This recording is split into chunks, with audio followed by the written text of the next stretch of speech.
बजारमा भएका हरेक गतिविधिलाई मध्यनजर गर्दै आयोजित यो हो कार्यक्रम बजार दर्पण। प्रस्तुता सागर गिरीको साथमा। नमस्ते दर्शकबिन, यति बेला पोखरा महानगरपालिका वडा नम्बर 12 कुमार चोकमा छु र मसँग हुनुहुन्छ ती सफल युवा व्यवसायी र विभिन्न सङ्घ संस्थामा आबद्ध व्यक्तित्व। उहाँ आफ्नै यति बेला व्यवसाय गर्दै हुनुहुन्छ। उहाँ नेपाल तामाङ गेलुङ पोखरा महानगर समितिको सचिव हुनुहुन्छ।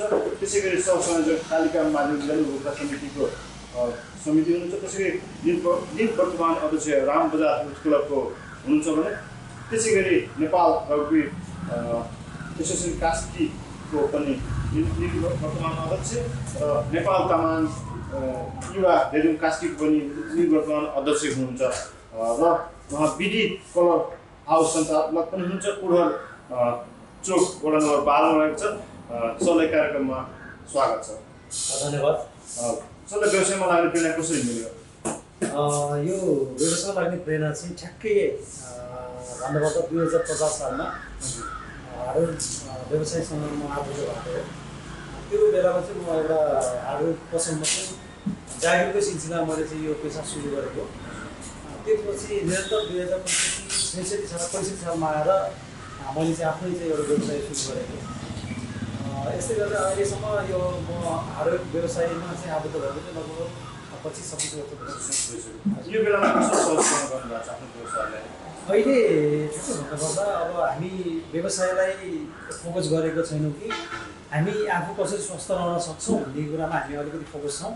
अहिले व्यवसाय अब आज नभने भोलि होला भन्ने हामी चाहिँ एउटा चाहिँ अपेक्षा राख्दछौँ।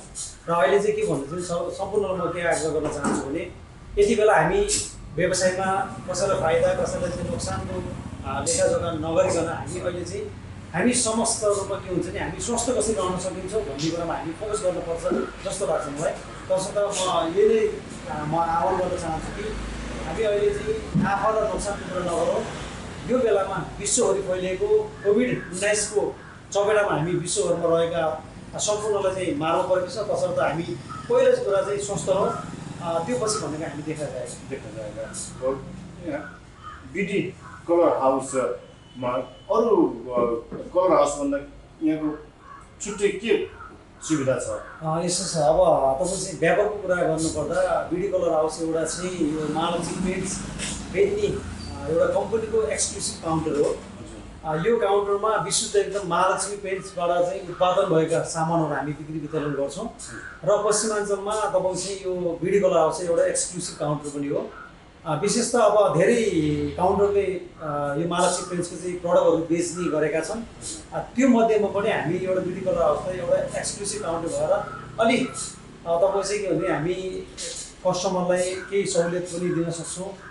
साथै हामीसँग यो महालक्ष्मी पेन्ट्सका प्रडक्टहरू चाहिँ एकदमै सर्वसुलभ तरिकाले हामी चाहिँ अहिले चाहिँ बिक्री वितरण गरिरहेका छौँ। यो व्यवसाय कति सहज छ सर गर्नको लागि? व्यवसाय भन्ने कुरा सबै व्यवसाय सहज छैन। व्यवसायमा चुनौती हुन्छ। जसले व्यवसायमा चुनौती लिन सक्दैन उसले चाहिँ एउटा चाहिँ व्यवसाय नगरे पनि हुन्छ। मेरो व्यक्तिगत मान्यता त्यो छ।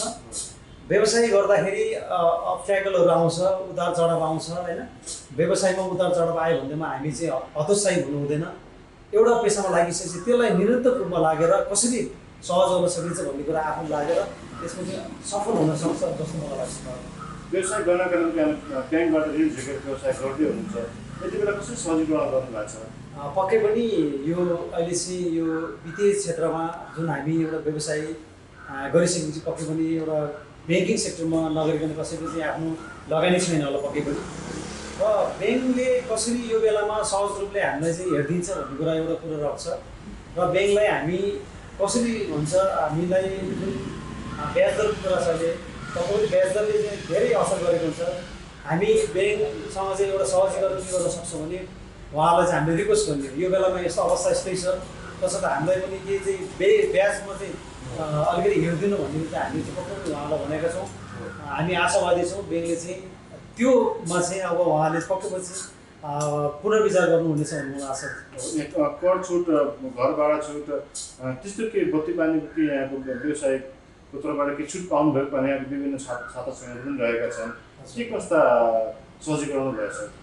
पक्कै पनि अब चैतको 11 गतिबाट लकडाउन सुरु भयो। त्यो लगत्तै हामी सबै चाहिँ आफ्नो घरमा चाहिँ एउटा बन्दी एउटा चाहिँ कैदी अवस्थामा हामी बस्नु पऱ्यो। हामी मात्र सम्पूर्ण विश्वमै त्यसरी चाहिँ चल्यो र अब घर भाडा कर छुटको कुरा गर्दै आउँदाखेरि अब पक्कै पनि हामीले धेरै घरधनीहरू पनि देख्छौँ भने कसैले चाहिँ घर भाडा नदिएको अवस्थामा घर निकाला गरेको पनि हामीले चाहिँ यो सोसियल मिडिया पनि देख्न पायौँ। तसर्थ हाम्रो चाहिँ यो घरधनी चाहिँ अति नै एकदमै बुझ्ने हुनुहुन्छ होइन। हाम्रो चाहिँ घरधनी प्रेम गौतम दाई हुनुहुन्छ, उहाँ चाहिँ अति बुझ्ने एकदमै सरल स्वभावको हुनुहुन्छ। उहाँलाई पक्कै पनि यो मिडियाको मार्फतबाट म उहाँलाई हार्दिक आभार र धन्यवाद व्यक्त गर्न चाहन्छु। उहाँले जुन यस्तो अवस्थामा पनि मलाई जुन प्रेरणा दिनुभएको छ होइन। अब जुन प्रेरणा अब धेरै प्रकार हुन्छ। प्रेरणा भन्ने कुरा चाहिँ कसैले आर्थिक सहयोगले भौतिक नैतिकले मात्र हुँदैन, समग्र रूपमा चाहिँ उहाँले जुन सहयोग गर्नु भएको छ। तसर्थ म घरधनी प्रेम गौतम दाजुलाई पनि हार्दिक आभार व्यक्त गर्न चाहन्छु। यहाँ नेपाल तामाङ घिरिङ पोखरा महानगर समितिको सचिव हुनुहुन्छ, यति बेला के गर्दै हुनुहुन्छ? पक्कै पनि यो महानगर नेपाल तामाङ महानगर समितिको तर्फबाट पनि हामीले यो महामारीको बेलामा हामी लगभग कास्की जिल्लामा रहेको 33 वडामा हामीले 400 घर परिवारलाई चाहिँ एउटा राहत वितरण पनि गऱ्यो। त्यो पनि हामीले चाहिँ पोखरा महानगरपालिकाको स्वीकृति लिएर 33 वडामा हामी पुगेर चाहिँ राहत वितरण गऱ्यो। जसमा राहतमा चाहिँ प्रत्येक परिवारलाई 1 बोरा चामल प्लस दाल, दैनिक उपभोग्य सामानहरू, नुन तेलहरू चाहिँ हामीले वितरण पनि गऱ्यो। त्यसको चाहिँ हामीले कागज पनि महानगरलाई बुझाएका थियौँ। अब आउने दिनहरू पनि हामी पक्कै पनि एउटा नेपाल तामाङ घिरिङ तर्फबाट हामी चाहिँ कस्तो नि बेसिक रूपमा चाहिँ 33 वडामा रहेको तामाङ एकदमै श्रमजीवी जुन चाहिँ दैनिक ज्याला मजदुरी गर्ने खानेहरूलाई पनि हामीले चाहिँ पक्कै पनि एउटा महानगर समितिको तर्फबाट चाहिँ केही गर्नुपर्छ भनेर चाहिँ हामीले चाहिँ सोचेका छौँ। त्यो आउनु भावी दिनमा हामी त्यो पनि पुरै कार्यान्वयन गरेर चाहिँ प्रक्रियामा छौँ, हामी त्यो पुरा गर्छौँ। यहाँ कालिका माध्यमिक विद्यालय बौद्ध समितिको संयोजक हुनुहुन्छ, यति बेला के कस्तो छ? विद्यालय भौतिक रूपमा खुलिसकेको छ, के कस्तो छ स्थिति अहिले? अहिले स्कुल आएर बच्चाको पठन पाठन चाहिँ गर्ने अवस्था पनि छैन। अहिले एउटा चाहिँ अब कालिका मावि नमुनामा पनि सूचीकृत भएको हो, कालिका नमुना मावि भइसकेको छ र हामी चाहिँ एउटा बौद्ध समितिले त्यहाँ चाहिँ अहिले संरचना तयार गर्दैछु। यो लकडाउनको बेला पनि भौतिक संरचना 3टा बिल्डिङ बन्दैछ, त्यहाँ एउटा प्रशासनिक भवन बन्दैछ। अनि आएर तपाईँको चाहिँ यतापट्टि चाहिँ पुनर्निर्माण प्राधिकरणबाट चाहिँ सहयोग प्राप्त गरेको चाहिँ भवन पनि अब लगभग धारण गर्नेको चाहिँ अवस्थामा छ। 3टा बिल्डिङ बन्दैछ। त्यसमा पनि हामी के गरेका छौँ भने यो कठिन अवस्थामा पनि हामीले चाहिँ 3टा बिल्डिङलाई चाहिँ एकदम प्राथमिकता साथ राखेर यो कन्स्ट्रक्सन पनि अगाडि बढाउँदैछौँ। र स्कुलमा अहिले विद्यार्थी स्कुलमा आएर पढ्ने अवस्था छैन। अब स्कुलले पनि एउटा पक्कै पनि राज्यको नीति नियमलाई चाहिँ अनुसरण गरेर अगाडि बढ्दैछ। जस्तै अब नेपाल सरकारको चाहिँ कुन निर्देशन आउँछ त्यही अनुसार नै स्कुल सञ्चालन हुन्छ। यहाँको भावी योजना के छ? मेरो योजना भने अब यही बिजनेसलाई अलिकति एक्सपान्ड गर्ने हो। अहिले भइरहेको चाहिँ मैले मालाची पेन्ट्सको चाहिँ एउटा चाहिँ प्रडक्ट बेच्दैछु, प्लस चाहिँ अब हामीलाई चाहिने सेनिटरी आइटम, टोइलेट बाथरुमको सामान पनि बेच्दैछु। यसलाई अलिकति भोलि सहज अलिकति स्थिति सहज रूपमा जाँदै गरेमा मैले चाहिँ बिजनेसलाई अलिकति बढाएर अब हार्डवेयरमा चाहिँ रूपान्तरण गर्ने मेरो चाहिँ लक्ष्य छ। व्यवसाय गर्न चाहने युवालाई के सुझाव दिनुहुन्छ? सबभन्दा पहिला चाहिँ अब यो व्यवसाय गर्ने युवालाई चाहिँ म के आग्रह गर्न चाहन्छु भने कुनै पनि व्यापारमा लाग्नुभन्दा पहिला त्यो व्यापारसँग त्यो फिल्डसँग एकदम रिलेटेड हुनुपर्छ। सबैभन्दा पहिला मान्छेले देखासिखी रूपमा व्यापार गर्ने होइन, त्यो फिल्डमा लाग्नुभन्दा पहिला त्यो फिल्डमा चाहिँ हामीले अनुसन्धान गर्नुपर्छ। मैले यो फिल्ड चाहिँ गर्दैछु, भोलि मैले चाहिँ यो फिल्डमा चाहिँ नाफा नोक्सान के कमाउन सकिन्छ भन्ने कुरा चाहिँ एकदम मूल्याङ्कन गर्नु जरुरी छ। लयमा लागेर व्यापारमा चाहिँ 2-4 पुँजी फसाएर फेरि चाहिँ ब्याग हुनु चाहिँ त्यो राम्रो हुँदैन। तसर्थ सम्पूर्ण अब व्यापार गर्न चाहँदै हुनुहुन्छ भने म उहाँ चाहिँ युवा साथीहरूलाई के आग्रह गर्न चाहन्छु भने पहिला फिल्ड बुझ्नुहोस्, त्यसको वस्तुस्थिति के छ, त्यसको नाफा नोक्सानको चाहिँ क्यालकुलेसन गर्नुहोस्, त्यो पछि चाहिँ बिजनेसमा लाग्नुभयो भने पक्कै पनि सफलता प्राप्त गर्नुहुनेछ भन्ने मलाई लाग्छ। यहाँ वर्तमान अध्यक्ष रामबहादुर क्लबको पनि हुनुहुन्छ, यति बेला के छ के कार्य त्यस्ता भइरहेका छन् कि के छ लकडाउनले गर्दा लकै छ कि के छ यति बेला अब रामबजी क्लबले भन्नुपर्दा 2037 साल जेठको महिना 22 गते चाहिँ जिल्ला प्रशासन कार्यालयमा दर्ता भएको चाहिँ एउटा संस्था हो। रामबजी क्लब दर्ता भइसकेपछि अब तपाईँ चाहिँ 2037 सालमा पहिलो रामबजी महोत्सव पनि गऱ्यो। लगातार गरेर 5वटा महोत्सव चाहिँ गर्न सफल भएको क्लब हो। त्यो क्लबको चाहिँ निर्माण अध्यक्ष भनिरहँदा म एउटा चाहिँ गर्वको महसुस गर्दैछु।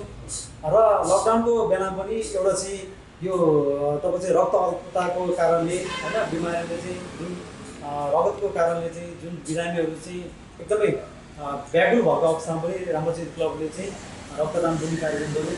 त्यसै गरी दैनिक मजदुरी गरी खाने श्रमजीवीहरूलाई पनि रामबजी क्लबले चाहिँ एउटा खानाको व्यवस्था पनि गरेको अवस्था छ।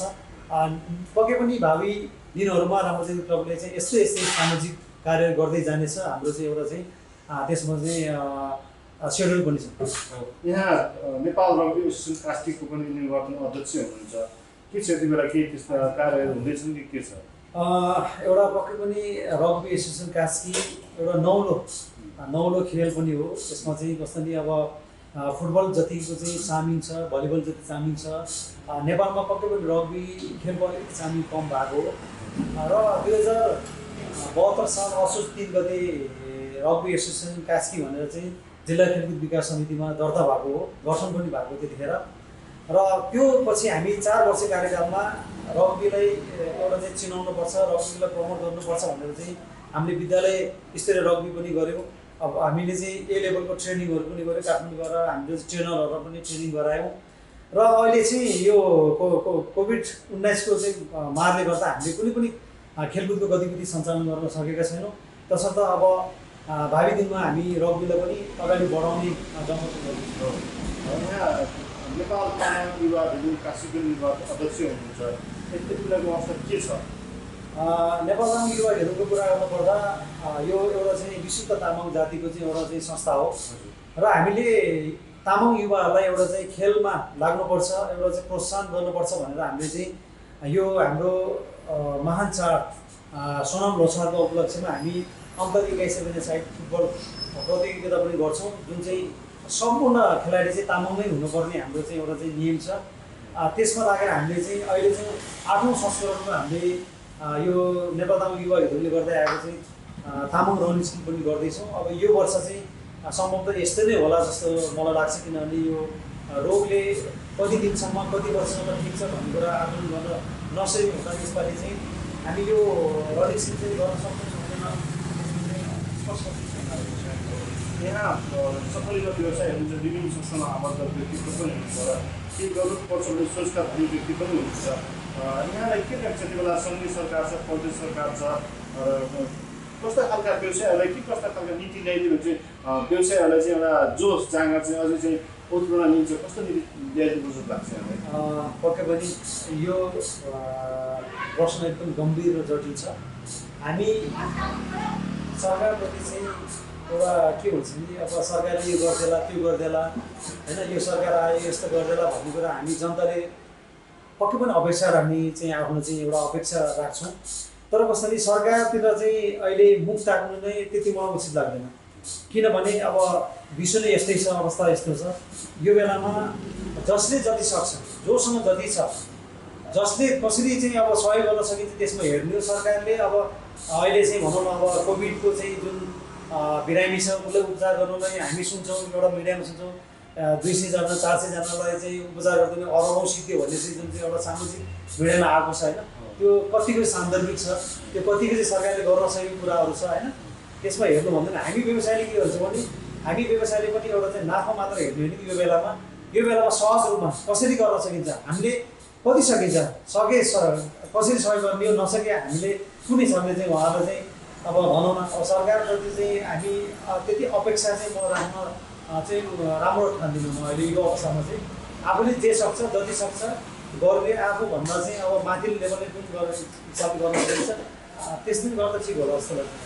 हामी अन्त्यमा छौँ सर, यो भिडियो हेर्नु सम्पूर्ण दर्शकहरूलाई मैले सोध्न के छुट्याएका प्रश्न केही छ भने यो भिडियो हेर्नु सम्पूर्ण दर्शकलाई भनिदिनुहोस् न। यो अवसर जुटाइदिनु भएको चाहिँ विशेष त म सागर सरलाई चाहिँ हार्दिक धन्यवाद प्लस चाहिँ हाम्रो क्यामराम्यान भाइलाई पनि म हार्दिक आभार व्यक्त गर्न चाहन्छु। यो स्थितिमा हामी जस्तो स्थितिले व्यापार गर्दैछौँ, जुन हिसाबले हामी अगाडि गर्नुपर्छ, हामीले राज्यको मुखमा त ताक्नु हुँदैन भन्ने मेरो मान्यता छ। आफूले गर्ने हो, गर्दा गर्दा नै भएन भन्ने त्यो कुरा चाहिँ छुट्टै हुन्छ र गर्दै नगर्दा अरूप्रति चाहिँ एकदम अपेक्षा राख्नु चाहिँ हुँदैन। तसर्थ यो बेलामा हामी सबभन्दा पहिला त स्वस्थ रहन नै ठुलो कुरा हो। आज स्वस्थ रहन सक्यो भने भोलि पैसा भन्ने कुरा कमाउन सकिन्छ। तसर्थ सम्पूर्ण माछुपुछा एफएम यो युट्युब च्यानल हेरेर बस्नुहुने सम्पूर्ण दर्शकलाई म के आह्वान गर्न चाहन्छु भने आउँदै गरेको विजया दशमी तथा शुभ दीपावली र छठ पर्वको हार्दिक शुभकामना व्यक्त गर्न चाहन्छु। साथै हामी आफ्नो चाड परम्परा मान्नुपर्छ, तर अहिलेको स्थिति यो चाड मान्ने स्थिति नरहेको हुँदा यो चाड पनि मनाउनुहोस्, तर चाहिँ एकदमै सामाजिक र आफ्नो भौतिक दूरी कायम गरेर चाहिँ चाड मनाइदिनु होला। र भोलि हामी चाहिँ यो कोभिडको जुन बिरामीको चाहिँ वृद्धि दर छ त्यसलाई चाहिँ निर्मूल पार्नेतिर चाहिँ लागौ भन्दै यहाँ सम्पूर्णलाई म यही आह्वान गर्दै बिदा हुन चाहन्छु। पुनः एकचोटि म सागरजीलाई चाहिँ म हार्दिक आभार व्यक्त गर्न चाहन्छु। बजारमा भएका हरेक गतिविधिलाई मध्यनजर गर्दै आयोजित यो हो कार्यक्रम बजार दर्पण। प्रस्तुता सागर गिरीको साथमा।